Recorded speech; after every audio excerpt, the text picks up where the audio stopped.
आज घरच्या घरी इम्युनिटी वाढवण्यासाठी च्यवनप्रकाश तयार करूयात. आवळ्यापासून च्यवनप्रकाश तयार केलं जातं आणि थंडीमध्ये प्रचंड गरज असते या च्यवनप्रकाशची. तर मी त्या अर्धा किलो आवळे धुवून घेतलेले आहेत आणि एक ॲपल कट करून घेणार आहे. साधारण ॲपलच्या बारीक बारीक फोडी करून घ्यायच्या आणि मग हे ॲपल आणि आवळे जे आहेत ना ते एकाच चाळणीमध्ये ठेवून आपल्याला हे चांगले वाफवून घ्यायचे आहेत.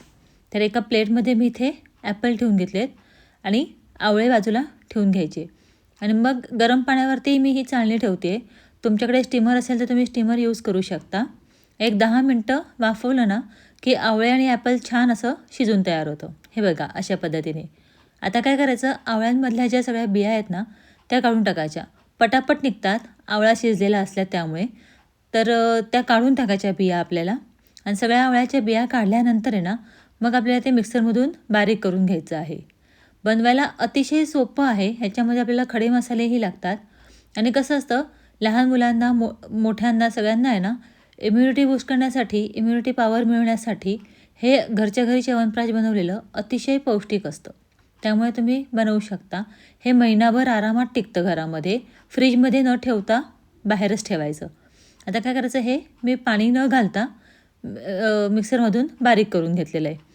आता पॅनमध्ये आपल्याला खडे मसाले घ्यायचे आहेत. ह्याच्यामध्ये मी एक स्टारफूल घेतलेले आहे, एक मोठी विलायची घेतलेली आहे, नंतर इथे मी 4 लवंगा घेतलेल्या आहेत, एक दालचिनी घ्यायची आहे आपल्याला, छोटा तुकडा दालचिनीचा, नंतर 2 मिऱ्या घेतलेल्या आहेत आणि 2 तेजपत्ता घ्यायचे आहेत. हे इथे मी अगदी थोडंसंच घेतलेलं आहे. हे सगळं खडे मसाले जे आहेत ते. ह्याच्याबरोबर मी 3 वेलदोडे पण घेतलेले आहेत.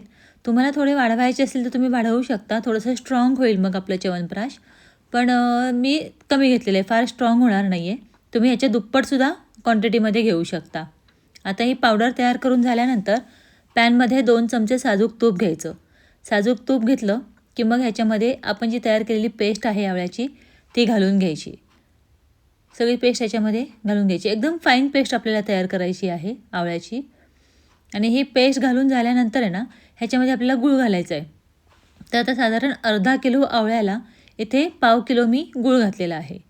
आता गूळ घातल्यानंतर याच्यामध्ये 1 चमचाभर आल्याची पेस्ट घालायची. नुसतं आलं आहे ह्याच्यामध्ये, लसूण नाही आहे. आल्याची पेस्ट घालायची. किंवा तुम्ही एक असंही करू शकता, ज्यावेळेला आवळे आणि ॲपल आपण मिक्सरमधून काढलं ना त्याच वेळेला आल्याचा तुकडासुद्धा तुम्ही त्याच्यामध्ये घालून ते पण बारीक करून घेऊ शकता किंवा मग आत्ता घातली त्याप्रमाणे आल्याची पेस्ट घालून घ्यायची. आता 10 मिनटं कॉन्स्टंट हे हलवत आपल्याला ह्याच्यातलं पूर्ण पाणी निघून गेलं पाहिजे आणि घट्ट झालं पाहिजे. अशा पद्धतीने तयार करून घ्यायचं आणि मग ह्याच्यामध्ये पावडर घालायची. पावडर घातल्यानंतर ह्याच्यामध्ये अगदी चिमूटभर मीठ घालून घ्यायचं. त्याच्याने टेस्ट छान येते. हे घातल्यानंतर मग पुन्हा एकदा हलवून घ्यायचं. साधारण पुढे 5 मिनटं अजून हलवावं लागतं. एक 5 मिनटं हलवल्यानंतर आपलं च्यवनप्रकाश तयार होतं. फार वेळ लागत नाही, फार जास्त इन्ग्रेडियंट्सही लागत नाहीत. तुम्ही जे आपण खडे मसाले वापरले, तुम्हाला जर जास्त स्ट्रॉंग करायचं असेल तर तुम्ही खडे मसाल्यांचं दुप्पट क्वांटिटीमध्ये घेऊ शकता. आता हे थंड झालं की च्यवनप्रकाश तयार होतं. तुम्हाला रेसिपी कशी वाटली मला कमेंट करून नक्की सांगा. तुम्हीही एकदा नक्की बनवून बघा. रेसिपी आवडली असेल तर चॅनलला लाईक, शेअर आणि सबस्क्राईब करायला विसरू नका. मी असं छान छान सिम्पल रेसिपीज माझ्या चॅनलवरती अपलोड करत असते. Bye, take care.